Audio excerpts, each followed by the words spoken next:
자꾸 관절이 붓는다든지 발목이 이유 없이 계속 붓는다, 류마티스 질환일 가능성이 있으니까요.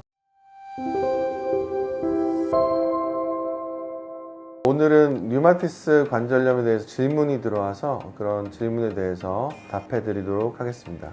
첫 번째 질문을 보시면, 류마티스 관절염 진단을 받고 약을 복용하다가 1년 전쯤 갑자기 왼쪽 발가락이 저리면서 지금은 양쪽 종아리까지 저려서 당뇨, 혈압, 디스크, MRI까지 검사했는데 이상이 없었습니다. 어떤 게 문제일까요?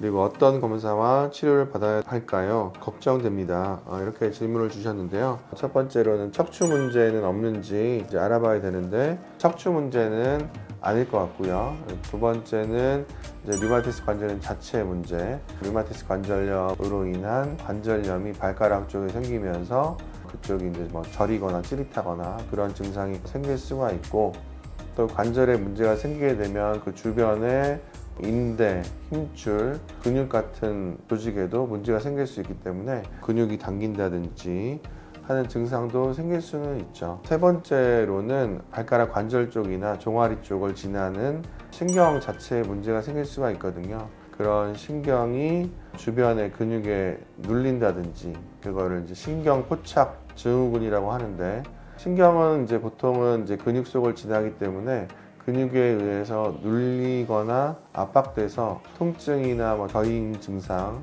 같은 게 나타날 수가 있거든요.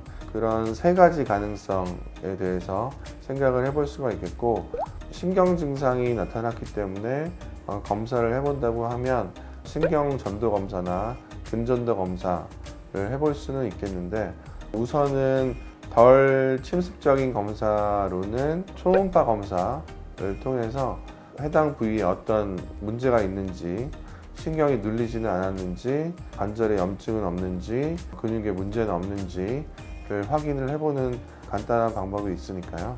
초음파로 먼저 확인을 해보는 것이 중요할 것 같습니다. 초음파로 확인하고 만약에 문제가 있으면 치료를 하시면 되고, 만약에 초음파로 확인했는데도 문제가 없다면 신경전도 검사나 근전도 검사 같은 좀 더 침습적인 검사를 할 수가 있겠고요. 그에 더해서는 해당 부위 자체 MRI 검사를 한다든지 기타 다른 검사들을 해볼 수도 있을 것 같습니다. 환자분을 직접 본 건 아니기 때문에 이 증상이 류마티스 관절염과 직접적인 관련이 있다 없다라고는 말을 할 수는 없고요. 그냥 흔히 생길 수 있는 여러 가지 문제들에 대해서 일단 먼저 검사를 해보는 것이 좋을 것 같습니다. 자, 두 번째 질문인데요. 손가락, 발가락은 저리지 않고 양쪽 무릎이 번갈아 가면서 아파져서 병원에 가니까 무릎 연골 연화증이라고 하셨는데, 시간이 지나고 무릎이 아닌 발목이 붓고 아프더라고요. 손가락, 발가락이 아프지 않아도 류마티스 관절염일 가능성이 있나요? 검사를 받아봐야 할까요? 류마티스 관절염은 보통은 이제 손가락, 발가락과 같은 작은 관절에서 이제 발생하는 경우가 많은데, 하지만 항상 손가락, 발가락에만 생기는 건 아니고요. 손가락, 발가락 이외에도 어깨나 무릎이나 발목과 같은 관절에도 생기는 경우가 종종 있습니다. 관절 증상이 생겼을 때 손가락이나 발가락 같은 작은 관절이 붓고 아픈 증상이 지속된다 그러면 일단 류마티스를 의심해서 류마티스 검사를 받아보는 것이 좋겠고, 예를 들어서 어깨 관절 염증이 계속 없어지지 않고 낫지가 않는다, 주사를 맞을 때만 약간 호전이 됐다가 자꾸 반복돼서 생긴다, 자꾸 이렇게 반복된다는 거는 완성적인 질환을 시사하는 소견이기 때문에 자꾸 반복되는 이런 염증성 증상, 자꾸 관절이 붓는다든지, 무릎이 계속 이유 없이 붓는다든지, 발목이 이유 없이 계속 붓는다, 그런 증상이 이제 계속 생기면 류마티스 질환일 가능성이 있으니까요. 류마티스 질환에 대해서 검사를 받아보는 것이 좋을 것 같습니다.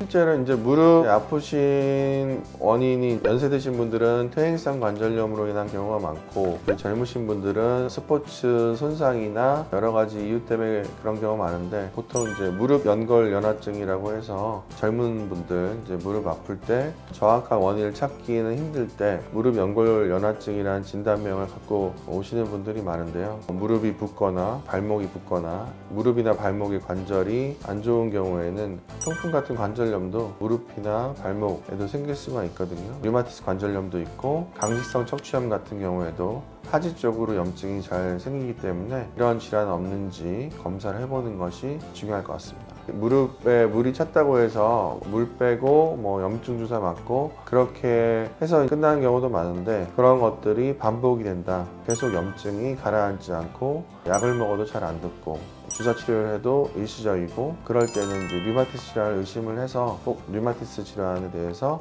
검사를 해보는 것이 좋을 것 같습니다.